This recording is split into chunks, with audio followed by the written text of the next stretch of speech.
Hello दोस्तों, good morning to all of you. दोस्तों, पिछली क्लास में जो हमारा टॉपिक चल रहा था मौलिक अधिकार फंडामेंटल राइट्स, उसका मैंने भाग 1 कराया था। क्योंकि मौलिक अधिकार वाला जो टॉपिक है ये मैंने 2 वीडियो में डाला हुआ है। एक वीडियो पहले हो चुकी है हमारी, आज हम उसकी दूसरी वीडियो पढ़ रहे हैं भाग 2। जबकि मौलिक अधिकार है ये संविधान के भाग 3 में है। इस वीडियो को 2 पार्ट में डिवाइड किया हुआ है। दोस्तों, इस वीडियो को शुरू करने से पहले मैं आपको बता देता हूं कि ये जो टॉपिक है फंडामेंटल राइट्स, ये हर एक एग्जाम में यहां से क्वेश्चन बहुत पूछे हुए हैं और सामान्यतः क्वेश्चन आते भी है यहां से, और खास तौर से अनुच्छेद ज्यादातर इस टॉपिक के पूछे गए हैं और पूछे जाते भी हैं। तो देखिएगा, एक बार मैं रिवाइज कर रहा हूं। संविधान के भाग 3 में अनुच्छेद 12 से लेकर और अनुच्छेद 35 तक फंडामेंटल राइट्स मौलिक अधिकार का प्रावधान है, लेकिन हमें अनुच्छेद 14 से लेकर और अनुच्छेद 32 तक खास तौर से ध्यान में रखना होगा, पढ़ना होगा। तो देखिएगा, मौलिक अधिकार हमने अमेरिका के संविधान से लिए हैं, भाग 3 में है, अनुच्छेद 12 से 35 में है। और जब संविधान लागू हुए उस समय मौलिक अधिकारों की संख्या 7 थी, लेकिन 44वां संविधान संशोधन 1978 में किया गया, जिसके तहत संपत्ति का अधिकार मौलिक अधिकारों की श्रेणी से बाहर कर दिया गया और इसे कानूनी लीगल राइट बना दिया गया। So at present there are 6 fundamental rights जो हमारे संविधान में हमें गारंटी दी हुई है। तो अनुच्छेद 14, 15, 16, 17, 18, जिसमें 14 से 18 के बीच में समानता का अधिकार हमने पढ़ा था, 19 से 22 के बीच में हमने पढ़ा था स्वतंत्रता का अधिकार, और अनुच्छेद 23 से लेकर अनुच्छेद 24 में हमने पढ़ा था शोषण के विरुद्ध अधिकार, it means rights against exploitation. तो आज हम पढ़ने जा रहे हैं चौथा अधिकार, और जो चौथा अधिकार है वो है धार्मिक स्वतंत्रता का अधिकार, it means right to freedom of religion. तो ये आज हम शुरू करेंगे। तो आइए दोस्तों, करते हैं अपना टॉपिक शुरू। मौलिक अधिकार में जो 3 हम डिस्कस कर चुके हैं, और आज हम चौथा जो करेंगे वो हम करेंगे धार्मिक स्वतंत्रता का अधिकार। धार्मिक स्वतंत्रता का अधिकार, धार्मिक स्वतंत्रता का अधिकार, it means right to freedom of religion. दोस्तों, एक चीज और मैं यहां पे फोकस करूंगा। कुछ स्टूडेंट्स कहते हैं कि इंग्लिश में भी आप वीडियो बनाया करो। तो दोस्तों, अगर आप इंग्लिश में भी देखना चाहते हो तो आप जरूर कमेंट बॉक्स में लिखिएगा और कमेंट में बताइएगा मेरे को कि कितने ऐसे स्टूडेंट्स हैं जो इंग्लिश मीडियम से वीडियो देखना चाहते हैं। अगर ऐसा ज्यादा इसमें आपका रुझान बनता है तो मैं सेपरेटली हिंदी की तरह ही इंग्लिश का भी एक टॉपिक वाइज वीडियो मैं इंग्लिश वर्जन में पढ़ाया करूंगा। तो it depends upon your comments कि आपके जो कमेंट्स है कितने आते हैं, तो फिर मैं इंग्लिश में भी शुरू करूंगा। अक्सर स्टूडेंट बोलते रहते हैं जी इंग्लिश में भी आप टीच किया करो। ठीक है दोस्तों, तो इसको हम कहेंगे right to freedom of religion, right to freedom of religion. और इसका जो विवरण है वो है अनुच्छेद 25 से लेकर और अनुच्छेद 28 तक, आर्टिकल 25 टू 28। अब इन अनुच्छेद के अंदर क्या कहा गया है वो समझिएगा। सबसे पहले मैं बात करता हूं अनुच्छेद 25 की, आर्टिकल 25 की। अनुच्छेद 25 में यह कहा गया है कि हर एक भारतीय नागरिक को यह अधिकार है कि वह किसी भी धर्म का प्रचार प्रसार करे। वह किसी भी धर्म है उसको क्या कर सकता है, अपना सकता है। क्योंकि देखिएगा, भारत क्या है, एक धर्मनिरपेक्ष राज्य है। India is a secular state और कंट्री। और संविधान की जो प्रस्तावना थी उसमें भी मैंने बताया था कि धर्मनिरपेक्ष, समाजवादी और अखंडता, ये 3 शब्द जोड़ दिए गए थे प्रस्तावना में। 42वां संविधान संशोधन हुआ था और ये आप देख भी सकते हो संविधान की प्रस्तावना में, एक वीडियो है उसमें मैंने सारा डाला हुआ है। तो भारत एक धर्मनिरपेक्ष राज्य है, सेकुलर कंट्री है। तो इसका मतलब है कि हर एक नागरिक को यह अधिकार है कि वह कोई भी धर्म अपना सकता है और किसी भी धर्म का प्रचार प्रसार कर सकता है। तो हर एक नागरिक को क्या है, किसी भी धर्म को, किसी भी या कोई भी, किसी भी या कोई भी धर्म अपनाने की स्वतंत्रता, धर्म को अपनाने की स्वतंत्रता। ठीक है दोस्तों, तो ये रहेगा आर्टिकल 25 में।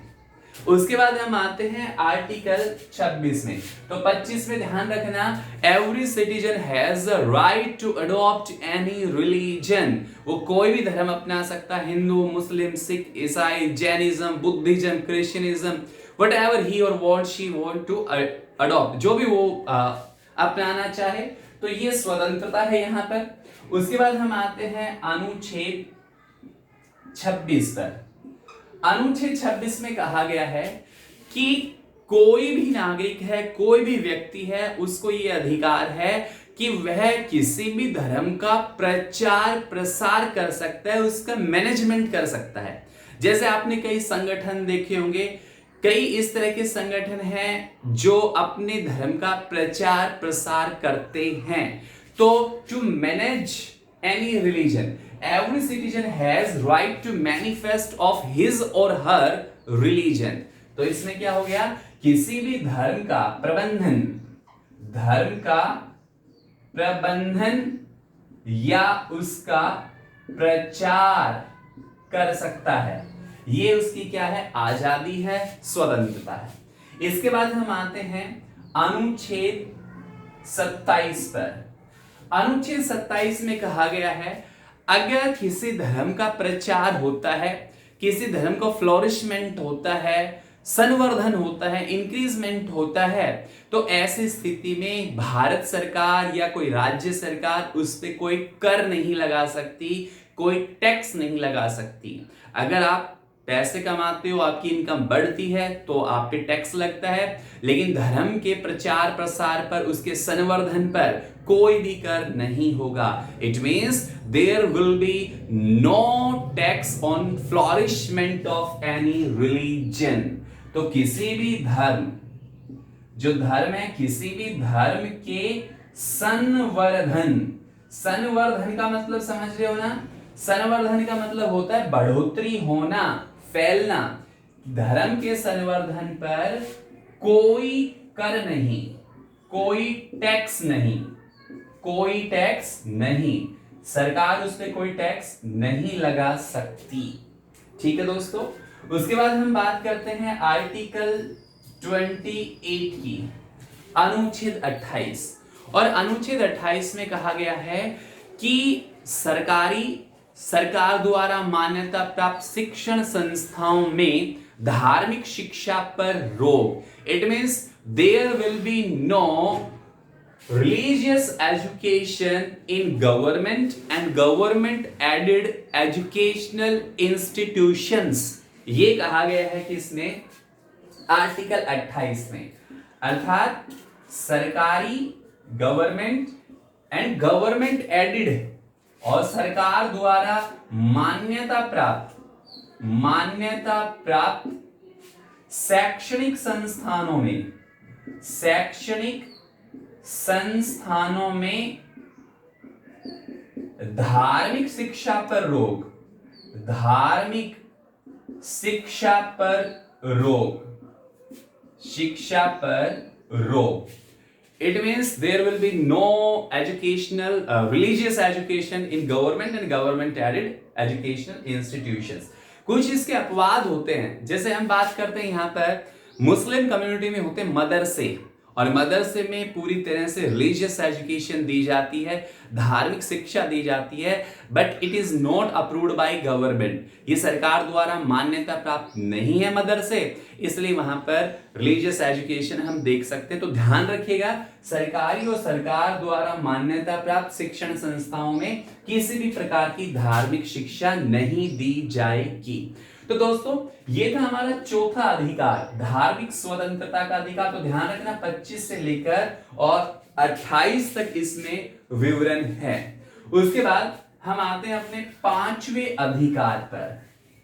और जो पांचवा अधिकार है वो क्या है? वो है शैक्षणिक एवं सांस्कृतिक अधिकार।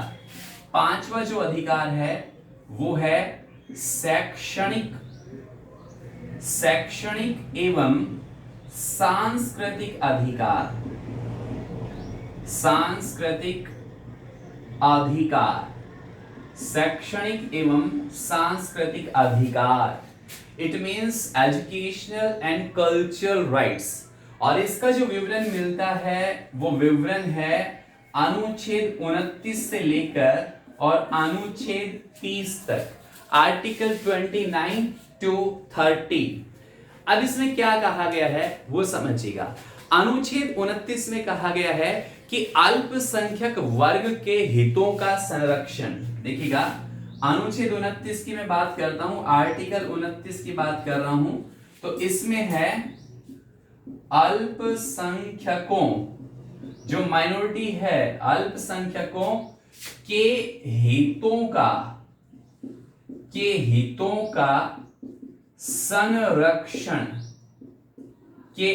का संरक्षण, अब इसका मतलब क्या है कि अल्पसंख्यक वर्गों को यह अधिकार है और साथ में अन्य नागरिकों को भी यह अधिकार है कि वह अपनी भाषा, लिपि, संस्कृति, मूल्य, रीति रिवाज, परंपराओं, इन सब का संरक्षण कर सकते हैं। It means they have the right to protect their language, their scripts, its customs, its traditions etcetera. तो ऐसा अधिकार दिया गया है, ध्यान रखना, अनुच्छेद 29 में। मैं फिर बता रहा हूं, सभी नागरिकों को, जिसमें अल्पसंख्यक भी शामिल है, कि वह अपनी भाषा, लिपि, संस्कृति, मूल्य, रीति रिवाजों का संरक्षण कर सकते हैं। कोई भी उनसे ये चीजें नहीं छीन सकता। उसके बाद हम आते हैं आर्टिकल 30 पर, और आर्टिकल 30 में है शिक्षण संस्थाओं में अल्पसंख्यकों के अधिकार। अनुच्छेद 30 में क्या कहा गया है? शिक्षण संस्थाओं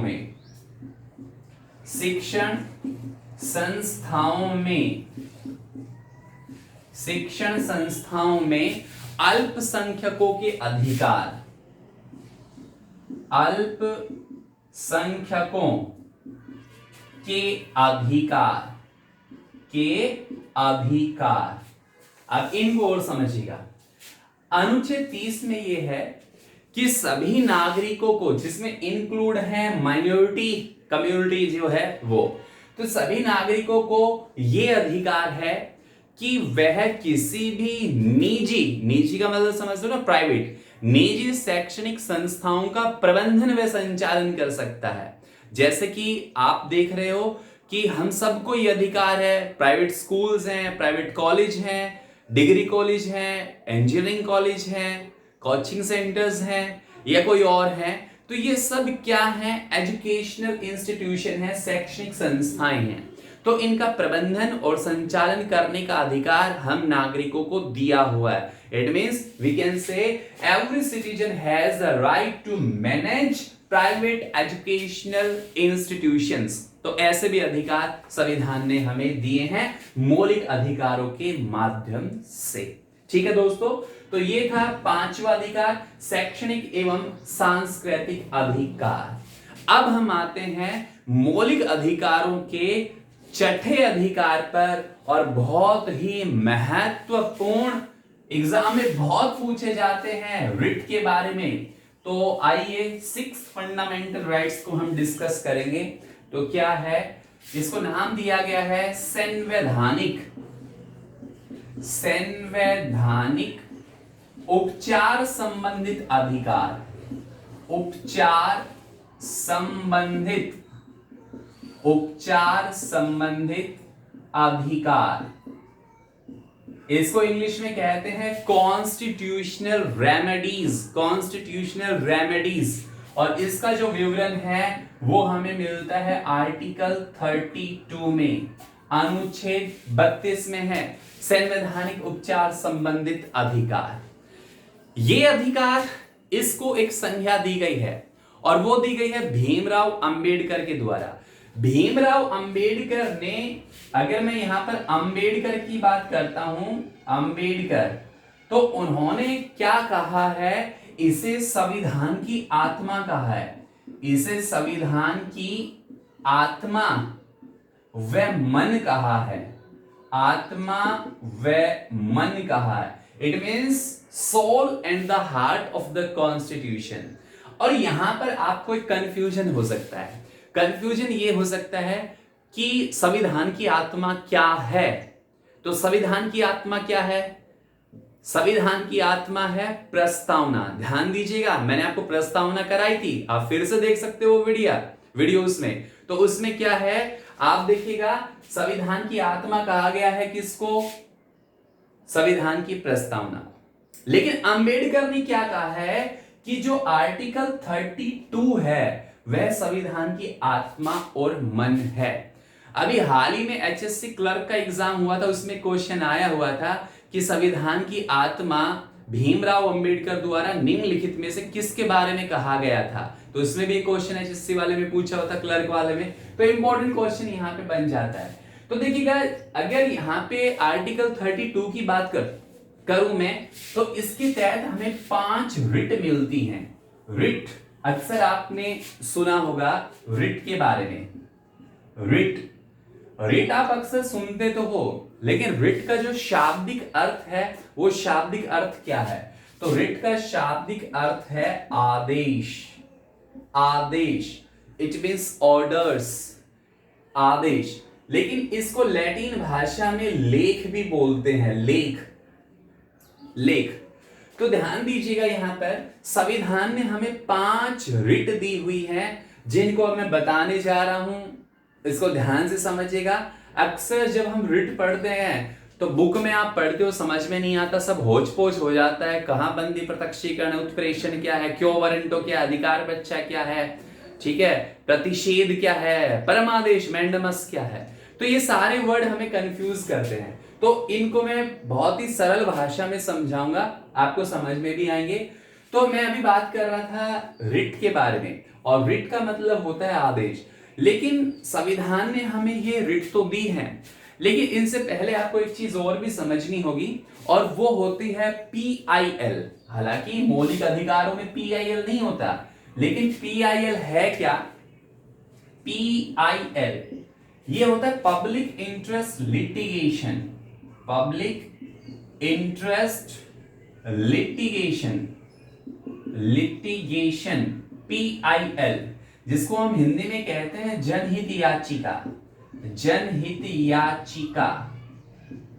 ये भी एक चीज है जिसके तहत हम कोर्ट में जा सकते हैं। लेकिन ध्यान दीजिएगा, PIL के जो भारत में जनक हैं वो पूर्व सुप्रीम कोर्ट के CJI थे, जिनका नाम था PN भागवती। PN भागवती के प्रयास से ही PIL को शुरू किया गया था।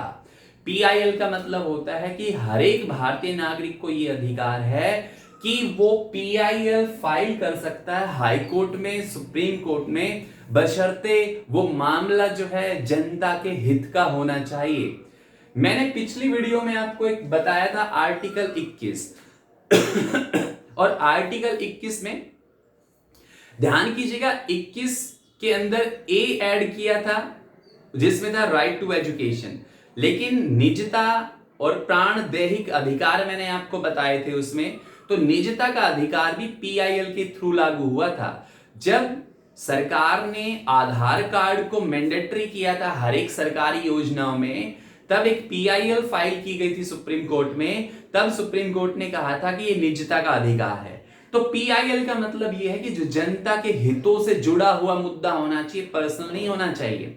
जैसे आपने सरदार सरोवर के बांध के संदर्भ में एक आंदोलन पढ़ा होगा, और वो था नर्मदा बचाओ आंदोलन, जो NGO समाज सुधार मेधा पाटकर और Booker prize winner Arundhati Roy ने मिलकर चलाया था।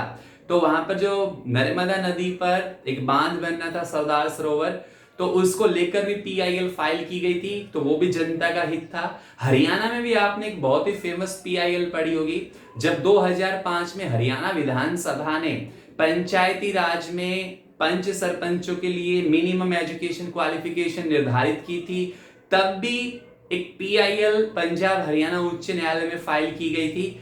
तो उसमें ये कहा गया था जब हमारे सांसदों और विधायकों के लिए मिनिमम एजुकेशन क्वालिफिकेशन नहीं है तो फिर पंचायती राज में इसे क्यों लागू किया जा रहा है। लेकिन दोस्तों कानून बनाने का अधिकार हमारी विधान पालिका को है, न्यायपालिका तो उसे स्पष्ट करती है, क्लैरिफाई करती है। तो पंजाब हरियाणा उच्च न्यायालय ने भी जो सरकार के फैसले को ही सही ठहराया था और अब हरियाणा ऐसा दूसरा राज्य बन गया था। पहले नंबर पे राजस्थान था, दूसरा राज्य हरियाणा बना जो पंचायती राज में मिनिमम एजुकेशन क्वालिफिकेशन जिसने लागू की, निर्धारित की। तो ये पीआईएल है। तो पीआईएल को मैंने बीच में समझा दिया है। अब हम वापस अपनी रिट की ओर चलते हैं।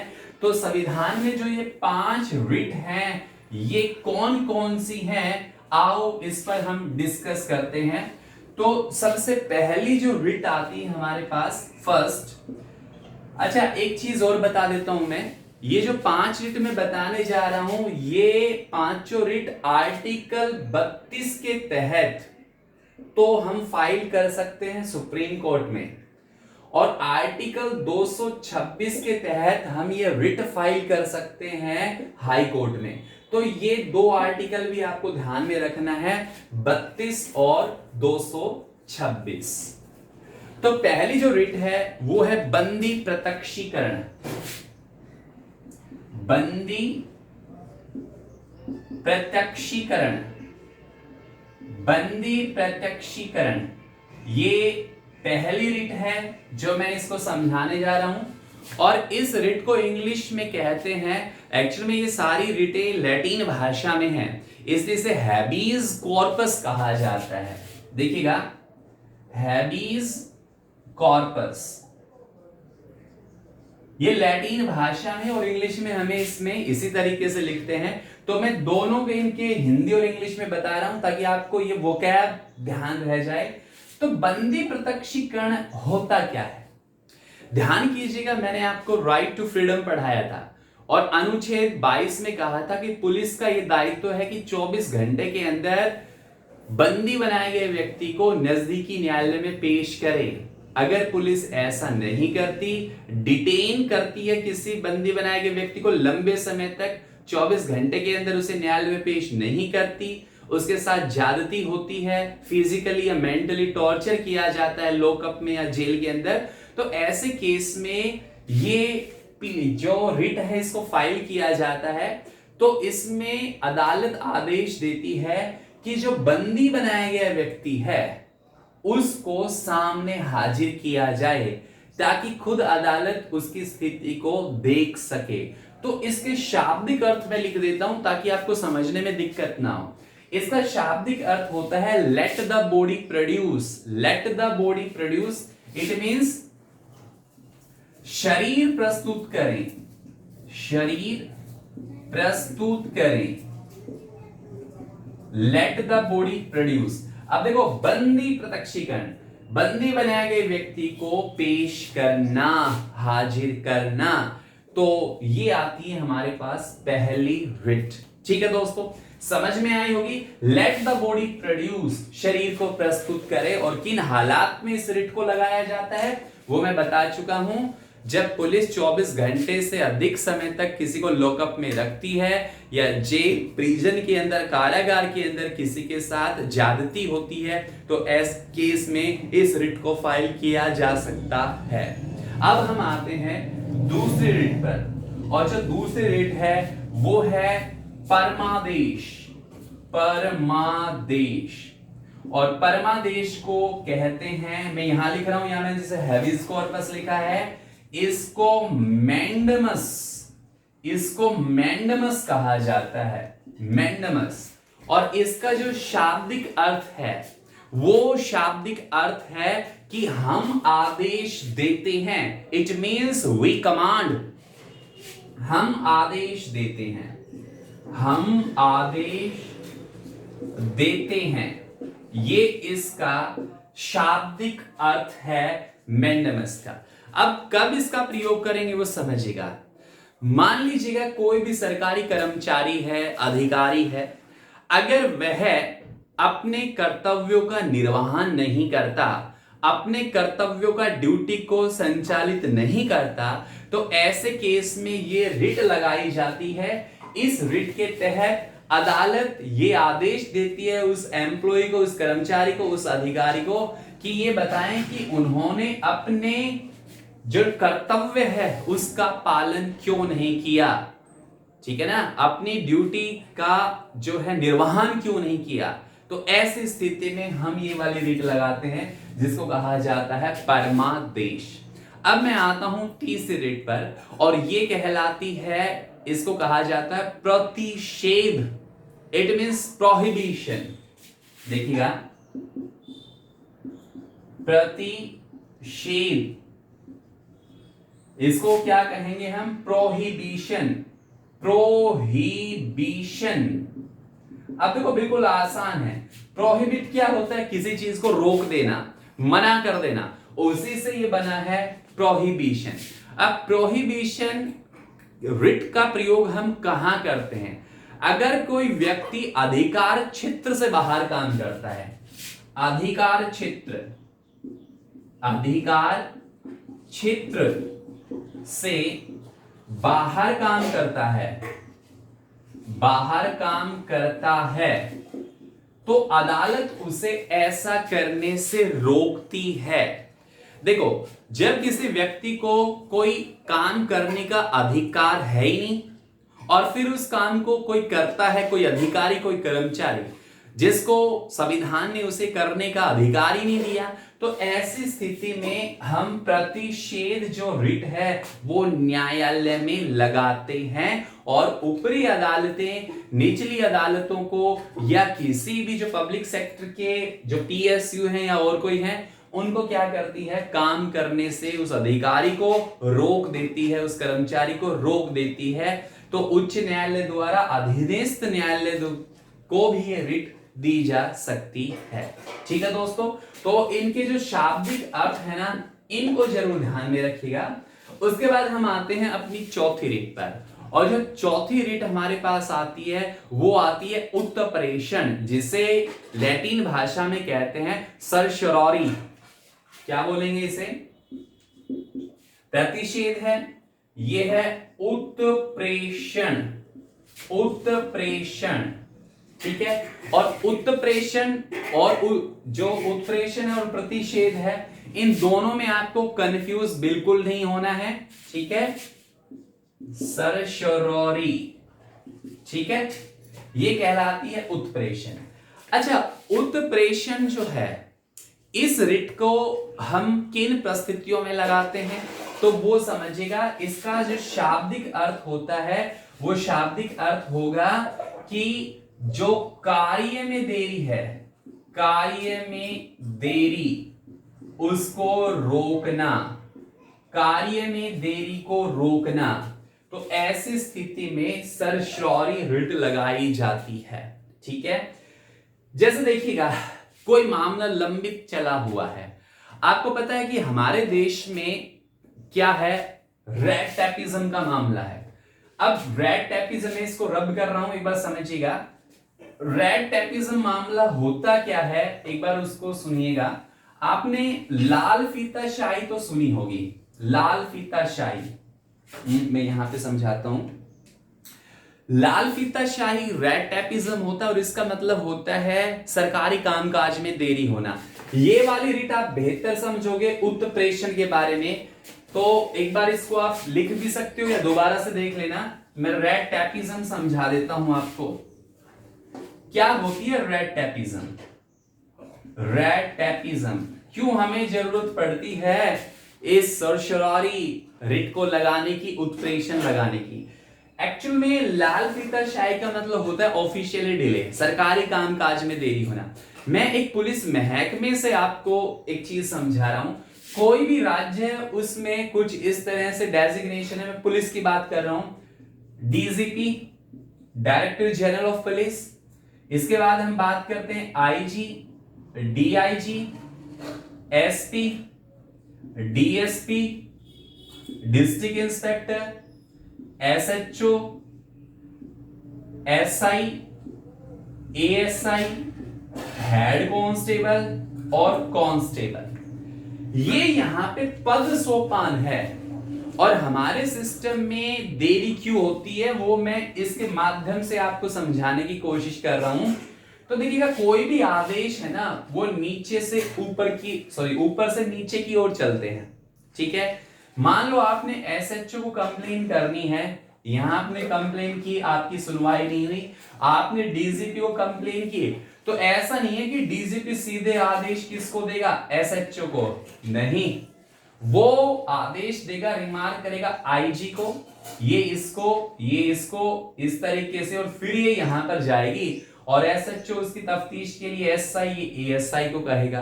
तो आप देखिएगा आदेश स्टेप बाय स्टेप चले हैं, पद सोपान की तरह चले हैं, तो ऑब्वियसली क्या होगा, ऑफिशियली डिले होगा। और जब यहां पे काम होती है, इंक्वायरी पूरी होती है, तो इसकी रिपोर्ट सीधे यहां नहीं जाएगी, उसी चैनल से जाएगी जिस चैनल से ये आई थी। देखो सेम इस तरीके से।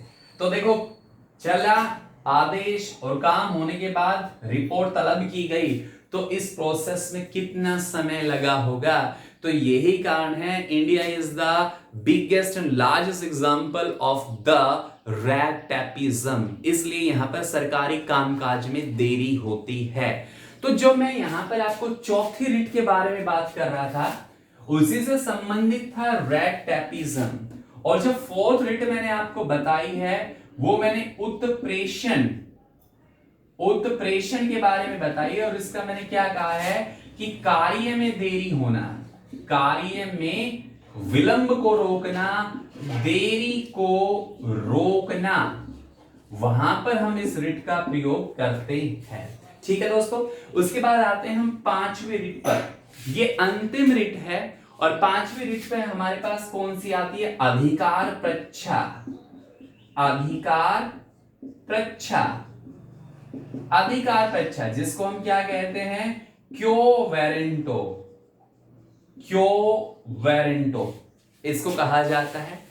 अब इसका मतलब क्या होता है, इसके शाब्दिक अर्थ को समझिएगा। वैधानिक रूप से बिना अधिकार काम करना, ठीक है ना, मतलब बिना अधिकारों के कार्य करना, इसको हम कहते हैं अधिकार प्रच्छा। तो अगर विधान ने, संविधान ने किसी को कोई काम करने का अधिकार ही नहीं दिया और फिर वह उस काम को संचालित करता है, उस कार्य को करता है, तो ऐसी स्थिति में क्यो वेरेंटो रिट का हम प्रयोग करते हैं, जिसके तहत अदालत उसको ऐसा करने से रोकती है। ठीक है दोस्तों, तो भ्रष्टाचार, करप्शन के मामले में ये रिट रामबाण साबित होती हैं, बहुत जरूरी है, इतनी महत्वपूर्ण है कि इनकी महत्ता को देखते हुए भीमराव अंबेडकर ने इन्हें संविधान की आत्मा कहा है। ठीक है दोस्तों, तो ये हो गई हमारे 5 रिटें, और इसी के साथ हमारे यहाँ पर जो मौलिक अधिकारों का टॉपिक है वो फिनिश हो गया है। मैं एक बार इसको रिवाइज कर रहा हूं, मोटे मोटे तौर पर 2 मिनट लगाऊंगा, बस 2 मिनट में एक बार आप इसको देख लीजिएगा कैसे क्वेश्चंस यहां पर बनते हैं। थोड़ा ध्यान से सुनेगा, इस टॉपिक का रिव्यू मैं ले रहा हूं यहां पर। तो सबसे पहले मौलिक अधिकार क्या हैं, आप ये सारे क्वेश्चंस खुद भी सोल्व कर सकते हैं। मूल अधिकार क्या है, मौलिक अधिकार क्या है, ये मैंने आपको बताया था, बेसिक राइट्स और फंडामेंटल राइट्स। मौलिक अधिकार किस क्रांति से शुरू हुआ था, अगर बता सकते हो तो आप बताइएगा। सोचिएगा मौलिक अधिकार किस क्रांति से शुरू हुआ था, तो मैंने बताया था वीडियो में 1789 की फ्रेंच रेवोल्यूशन से हुआ है। आधुनिक समय में मौलिक अधिकार के जनक कौन है, कौन सा देश माना जाता है, तो वो है यूएसए। मौलिक अधिकार को क्या संविधान में गारंटी दी हुई है, हाँ गारंटी मिली हुई है। अगर किसी को, कोई भी व्यक्ति, सरकार या कोई एजेंसी किसी के अधिकारों का हनन करती है तो हम न्यायालय की शरण ले सकते हैं। मौलिक अधिकार किस भाग में है, मौलिक अधिकार भाग 3 में है। किस अनुच्छेद से कहां तक है, तो 12 से 35 तक है। कितने मौलिक अधिकार हैं, 6 हैं। संविधान लागू हुआ उस समय कितने मौलिक अधिकार थे, 7 थे। 7वां अधिकार, संपत्ति का अधिकार, किस संविधान संशोधन के तहत हटाया गया था। ठीक है दोस्तों, उसके बाद पहला अधिकार समानता का अधिकार, दूसरा स्वतंत्रता का अधिकार, तीसरा शोषण के विरुद्ध अधिकार, चौथा धार्मिक स्वतंत्रता का अधिकार, पांचवा जो अधिकार है वो है शैक्षणिक एवं सांस्कृतिक अधिकार, और छठा जो अधिकार है वो है संवैधानिक उपचार संबंधित अधिकार। तो इसी के साथ आपका ये टॉपिक फंडामेंटल राइट्स पूरा हुआ। तो दो भाग में मैंने कराया है, पार्ट 1 और पार्ट 2 में। पार्ट फर्स्ट हो चुका है अपलोड, आप देख सकते हो उसको, और ये है पार्ट सेकंड। तो मिलते हैं एक नेक्स्ट टॉपिक के साथ, और अगला जो हमारा टॉपिक होगा वो होगा directive principle of state policy. वो भी एक महत्वपूर्ण टॉपिक होगा जो हम आगामी वीडियो में लाएंगे। तब तक के लिए इनको आप स्टडी कीजिएगा, पढ़िएगा। मिलते हैं नेक्स्ट वीडियो में। Have a good day.